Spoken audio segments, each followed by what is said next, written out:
নির্বাচন সংক্রান্ত যাবতীয় কাজ এগিয়ে এসেছে।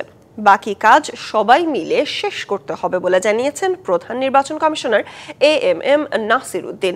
এদিকে স্বরাষ্ট্র উপদেষ্টা বলেছেন, নির্বাচন কমিশন যেদিন তারিখ ঘোষণা করবে তখনই স্বরাষ্ট্র মন্ত্রণালয় ও পুলিশ বাহিনী দায়িত্ব পালনের জন্য প্রস্তুত থাকবে। ঈদের ছুটির পর প্রথম কর্মদিবসে নির্বাচন ভবনে কর্মকর্তাদের সাথে শুভেচ্ছা বিনিময় করেন প্রধান নির্বাচন কমিশনার। এ সময় তিনি জানান, নির্বাচন সংক্রান্ত যাবতীয় কাজ এগিয়ে এসেছে। যতটুকু কাজ বাকি রয়েছে সেগুলো সবাইকে নিয়ে শেষ করতে হবে। সুষ্ঠু ও গ্রহণযোগ্য নির্বাচন জাতিকে উপহার দেয় নির্বাচন কমিশনের শপথ বলেও মন্তব্য করেন তিনি। এই দিনে আমাদের শপথ হবে আমরা একটা সুষ্ঠু, সুন্দর, গ্রহণযোগ্য নির্বাচন জাতিকে উপহার দেব ইনশাআল্লাহ।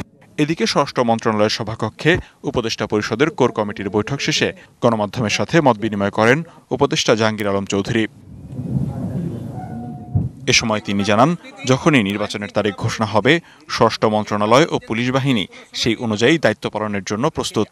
নির্বাচনের ডেটটা তো ফিক্স করবে নির্বাচন কমিশন। ওনারা যেই সময় ফিক্স করবে আমরা মনে হয় আমাদের আইন শৃঙ্খলা বাহিনী ওই সময় তারা প্রস্তুত। ঈদের 10 দিনের ছুটিতে আইন শৃঙ্খলা পরিস্থিতি খুবই সন্তোষজনক ছিল বলে জানান স্বরাষ্ট্র উপদেষ্টা।